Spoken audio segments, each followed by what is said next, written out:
When you think of Las Vegas, what do you see? The famously bright city surrounded by a desertscape.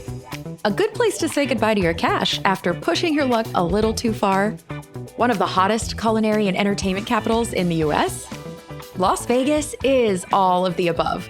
But if you dare to venture outside of the city limits, there's also a nature lover's paradise just waiting to be discovered. From waterfalls to water skiing and even winter sports. The natural wonders waiting just outside of Las Vegas are no mirage. I'm back with Melinda Sheckells to help you uncover the greener side of this desert city with the top 5 nature experiences around Las Vegas. If someone is craving nature and solitude, Mount Charleston offers that. If you want to get away from the city, would you suggest people spend a day at Mount Charleston? Most definitely. Mount Charleston is a phenomenal place you can do a mountain drive, you can do climbing, you can do hiking.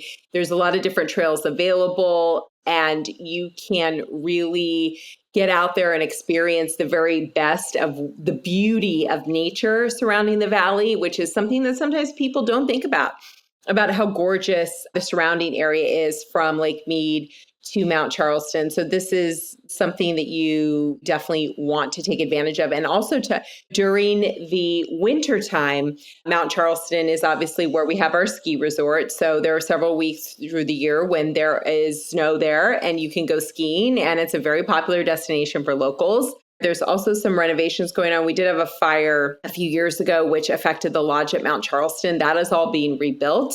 They have a big plan for what that's going to look like. You know, it has been traditionally a no-growth area. It's been very protected because there is endangered species there. But there are some interesting things that are developing. So definitely check out the ski resort if you come during the winter. And then also to just hiking and beautiful climbing and great drives too.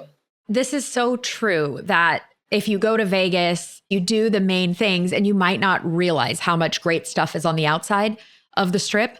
And last time we spent time outside and it was incredible, just absolutely mind blowing.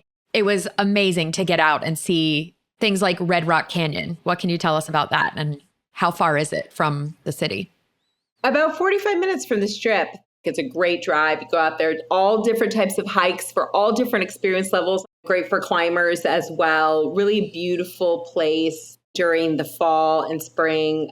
It's great because you can get a trail map, go out with friends. It's really a highlight of our Vegas experience here as locals. And I really recommend that everybody go out there and do that for, get away from the strip, see what else is offered here, because this is a very beautiful valley.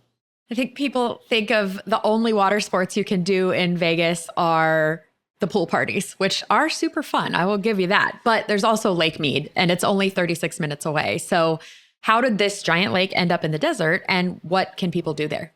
Most people don't think about this big lake in the desert. So during the summer, people take their boats out. There's houseboats out there.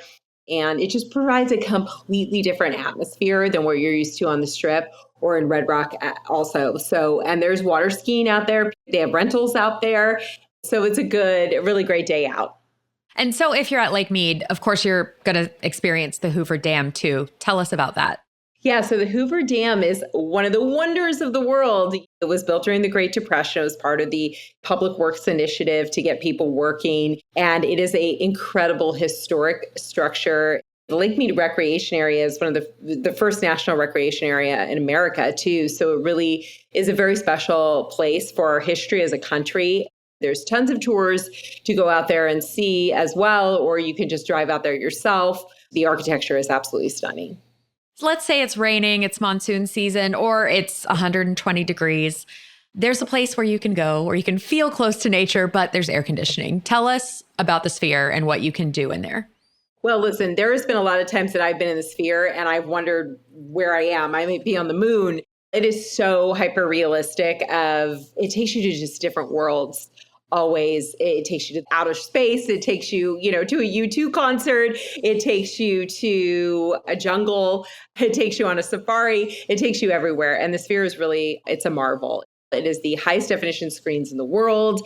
They have created their own camera system so they can create content for it. There is nothing like this on the planet. It is a completely different viewing and theatrical experience, whether you're seeing a show or whether you're seeing some of their other films. like Postcard from Earth by Darren Aronofsky. There's so many different ways to enjoy the Sphere, and it is the number one thing I get asked about now. Since it opened back in September of 2023, everyone asks, have you been to the Sphere? Have you seen a show in the Sphere? Where can I see the Sphere? People were lining up, I remember right before it opened, to like get a glimpse of when they turned it on. And there was just so much in seeing it when you fly in, seeing it when you drive in.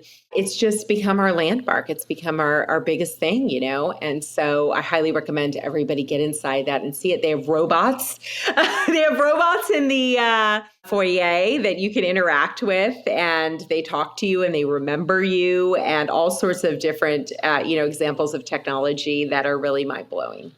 Isn't that the crazy thing about Vegas? Vegas is constantly outdoing itself, coming up with whole new technologies, things you can't do anywhere else, food and experiences you can't have anywhere else. And it's kind of overwhelming, but it's also amazing, and it makes it a place that you want to visit again and again. Melinda Sheckells, thank you for joining us, and thank you to our listeners for being with us. If you're planning a trip, be sure to connect with a AAA travel advisor. Check out AAA.com/travel or visit your local branch. This podcast is a production of Auto Club Enterprises. If you enjoyed it, please subscribe and leave us a review. I'm Angie Orth. Thank you for traveling with AAA.